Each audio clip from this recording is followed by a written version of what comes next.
సంవత్సరాల అనుభవం ఆంధ్ర, తెలంగాణ, కర్ణాటక, తమిళనాడులో లక్షల మంది నమ్మకమైన కస్టమర్ల సంతోషాలకు నిలయమైన మీ నివాసానికి అందమైన చిరునామా. పద్మారెడ్డి గారు అంటేనే ఫిల్టర్ లేకుండా ఉన్నది ఉన్నట్లుగా కుండ బద్దలు కొట్టినట్లుగా మాట్లాడే స్వభావం ఉన్న వ్యక్తి, అంతేనా? చాలా వరకు అన్నీ చెప్పలేము కొన్ని. చిన్నప్పటి నుంచి ఇంతేనా పద్మారెడ్డి గారు? అదైతే ఉంది, కట్టే కొట్టే తెచ్చి అంతే. ఓకే, ఇంకెవరకు ఉంది ఇంట్లో? ఇది అన్నకు కూడా ఉందా? మా అన్న కూడా అదే విధంగా ఉంటాడు. ఓకే, ఎక్కువ అట్లా అబద్ధాలు చెప్పరు. ఓకే, ఒకళ్ళని హైప్ చేయటం, ఆర్ట్ చేయడం అట్లా లేదు. లేదు. ఓకే, కానీ రాజకీయాల్లో దూకుడు పనికిరాదు, ఆవేశం పనికిరాదు, కుండ బద్దలు కొట్టినట్టు మాట్లాడకూడదు అంటారు, సక్సెస్ అవ్వలేము అంటారు. కానీ ఈ మూడే ఆయన సక్సెస్ కారణం అని చెప్పొచ్చు. ఎగ్జాక్ట్లీ. అట్లేం లేదు, సందర్భాన్ని బట్టి దూకుడు చురుకుదనం లేకపోతే ప్రజలు నచ్చరు. సందర్భాన్ని బట్టి చేయాల్సింది అంతే. ఓకే, కానీ మీరు అన్నారు 2017-16లో చెప్పాను అని. అంటే రాజకీయాల ఇలా జరిగే అవకాశం ఉంటుంది, విచిత్ర పరిణామాలు ఉంటాయి అని చెప్పా. అంటే విచిత్ర పరిణామం ఉంటది సార్. ఇప్పుడు ఇదే పిసిసి అధ్యక్ష పదవిలో గాంధీ భవన్కి వెళ్తే ఇలాంటి వ్యక్తి వచ్చారని అదే గాంధీ భవన్కి పాలతో కడిగి శుద్ధి చేసిన నాయకుల్ని చూసాం, అదే పార్టీ నాయకుల్ని. అదే గెలిచిన తర్వాత రేవంత్ విషయంలో రేవంత్ పిసిసి ప్రెసిడెంట్ గాంధీ భవన్కి వస్తే పాలతో ఎవరు శుద్ధి చేశారు? చాలా మంది నాయకులు ఆయనకు వ్యతిరేకంగా ఉంటారు సార్. రాజకీయం అంటేనే అది. కాంగ్రెస్ అందులో అది పుట్టినప్పటి నుంచి ఇట్లాంటి రాజకీయాలకు చాలా పెట్టింది పేరు. మీరు చూశారు కాబట్టి మీ అన్నగారు హయాంలో. అన్నగారే చరిత్ర చదువుతాం కదండి. అంటే రాజశేఖర రెడ్డి గారిని కూడా కలిసి ఉంటారు కదా మీరు? తక్కువ, ఒకసారి 2 సార్లు కలిశాను. అది కెరోసిన్ సంబంధమే, నాకు రాజకీయాలతో సంబంధం లేదండి. రామారావును కూడా ఒక్కటేసారి కలిశాను నా జీవితంలో, ఎన్టీ రామారావు. అది కూడా మా భాగ్యనగర్ కెరోసిన్ డీలర్స్ ఒకసారి తప్పుడు కేసు ఒక డీలర్ మీద పెడితే మొత్తం రాజీనామాలు ఇచ్చాం. మా వ్యాపారం లైసెన్సులు సరెండర్ చేశాం. ఈ వ్యాపారం, ఈ తప్పుడు కేసులు మేము చేయలేమని. అది కొంత సంచలనం చేయాలని ఆ రాజీనామాలు తీసుకెళ్ళి ముఖ్యమంత్రి గారితో అపాయింట్మెంట్ తీసుకొని ఇచ్చారు. ఆయన appointment kerosene dealers, city dealers అంటే ఇచ్చారు. అది ఇవ్వడానికి వెళ్ళాం. ఓకే, అంతే. చంద్రబాబును కూడా మా కమిషన్, ట్రాన్స్పోర్టు కమిషన్ నిమిత్తం, ముఖ్యంగా రవాణా ఛార్జీలు పెంపుదల గురించి చాలాసార్లు సెక్రటరీలో ఎప్పుడు కూర్చొని మాట్లాడలేదు. ఆయన నడిచేవాడు, నేను వీల్ చైర్లో వెళ్ళేవాడిని. ఇలా మూవ్ అవుతూ కలిసాం. రాజశేఖర రెడ్డిని కూడా కెరోసిన్ సందర్భంలోనే సెక్రటేరియట్లో అది కూడా మూవ్ అవుతూనే కలిసాం. ఎక్కడ జైపాల్ రెడ్డి గారి తమ్ముడు అనేది అందరికి తెలుసు. అందరికీ తెలుసు. నేను ప్రత్యేకంగా చెప్పుకోవాల్సిన అవసరం పడలేదు నాకు. ఇప్పుడు ఎట్లుంటారు సార్, పిఎస్లు ఉంటారు కదా, వచ్చే వాళ్ళు ఎవరైనా మొదలై వాళ్ళకి బ్రీఫ్ చేస్తారు కదా. నేనే ఎప్పుడు చెప్పుకోలేదట, సందర్భం రాలేదు.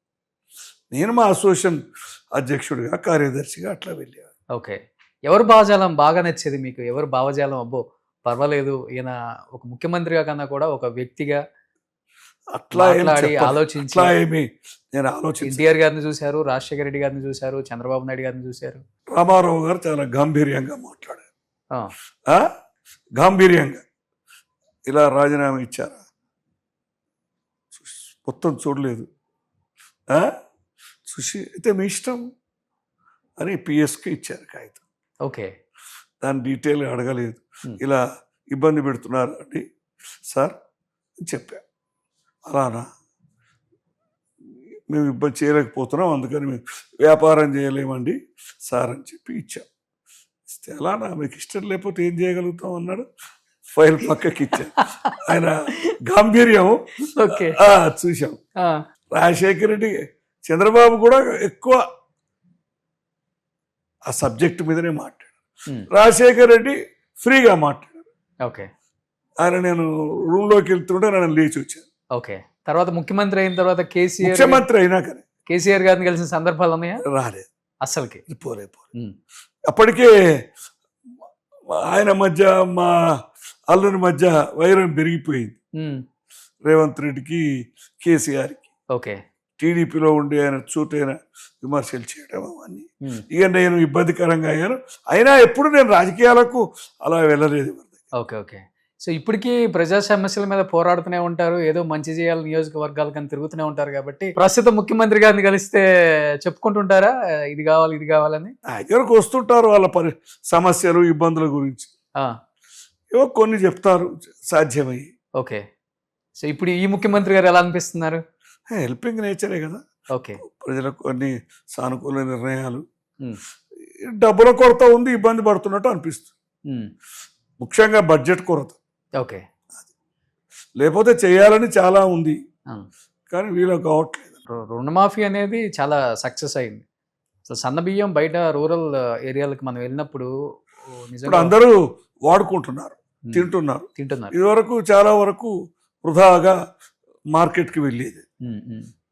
సో పద్మారెడ్డి గారు, మామ అల్లుళ్ళు అనే వాళ్ళు మన ఇండియన్ కల్చరు, ముఖ్యంగా మన తెలుగు రాష్ట్రాల్లో మన తెలుగు వాళ్ళ కల్చర్ ఎలా ఉంటుంది అంటే, ఉంటేనేమో ఫుల్ ఫ్రెండ్లీగా ఉంటారు. బయట వాళ్ళు కొత్త వాళ్ళు ఎవరైనా చూస్తే వీళ్ళిద్దరు ఫ్రెండ్స్ ఏమో అనుకునే అంత ఇదిగా ఉంటారు. ఇంకొకటి ఎలా ఉంటారు అంటే, ఎలా ఉన్నారు, ఎప్పుడు వచ్చారు, తిన్నారా, సరే వెళ్ళొస్తారు, ఈ 4 మాటలే. మహా అయితే 5వ మాట పండక్కి కుదిరితే ఇంటికి రండి. ఇంతకన్నా ఎక్కువ మాట్లాడడం. 2, 3 మీరు 1, 2, 2, 3 ఏదో చెప్పారు. అట్లా స్నేహితం అంటూ ప్రత్యేకంగా పరస్పరం గౌరవించుకుంటాం, మాట్లాడుకుంటాం అంతే. కొంచెం కూడా ఫిల్టర్ ఉండదండి, టక్కని చెప్పేస్తారు. ఆయనైనా నేనైనా స్పష్టంగా మాట్లాడుకుంటాం. ఓకే. మొహమాటాలు ఏముండవు. సో మీది 2 అంతే. పెద్దగా ఫస్ట్ నుంచి కూడా ఫస్ట్ ఏం కానీ ఆయన పనుల్లో ఆయన బిజీగా ఉంటారు. నేను ఆయన వచ్చినప్పుడు కూడా నా వ్యాపారంలో నేను బిజీగా ఉండేవాడిని. 2009 తర్వాతనే నేను ఫ్రీ అయ్యాను. యాక్చువల్గా నాకు రోజు 2 కాల్స్ ఏదో ఒకటి వస్తే ఆ రోజు సరిపోయేది ఈ వ్యాపారాల్లో. దాంట్లో ఓకే. అసోసియేషన్ 2009 వరకు కూడా ఆల్ ఇండియా ఆనరరీ ప్రెసిడెంట్, ఢిల్లీకి చాలా సార్లు వెళ్ళేది. ఆయన ఎప్పుడు వ్యక్తపరచలేదా మామ ఏంటి అసలు ఒకసారి కూడా మాట్లాడు ప్రేమగా ఒక 10 నిమిషాలు? అది ఎందుకు ఉండదండి, ఇంటికి వెళ్తాం కదా మాట్లాడక. ఇప్పుడు పరిస్థితి కదా నేను చెప్పేది, అప్పుడు పరిస్థితుల గురించి. ఆయనకు నిజంగా చెప్పాలంటే అంత తీరిక ఉండేదిగా అప్పుడు కూడా తీరికెళ్ళి. ఎప్పుడు రాజకీయాల్లోనే 24 గంటలు ఆయన రాజకీయాలు, వ్యవహారాలు, ఫ్రెండ్స్, ఇంకా నెక్స్ట్ ఫ్రెండ్స్, వేరే వ్యాపకాలు ఏముండవు. అప్పుడు రాజకీయాలకు పూర్తిగా నిమగ్నం కాకముందు వ్యాపారం, ప్రింటింగ్ ప్రెస్ అది ఉండేది. రియల్ ఎస్టేట్ అయితే 2000కు ముందు నుంచే చేస్తుంది. ఓకే. తర్వాత నుంచి ఎక్కువ రాజకీయాల్లో యాక్టివ్ అయ్యారు. సుమన్ టీవీలో మీ పర్సనల్ అండ్ బిజినెస్ ప్రమోషన్స్ కోసం కింది నెంబర్కి కాంటాక్ట్ చేయండి.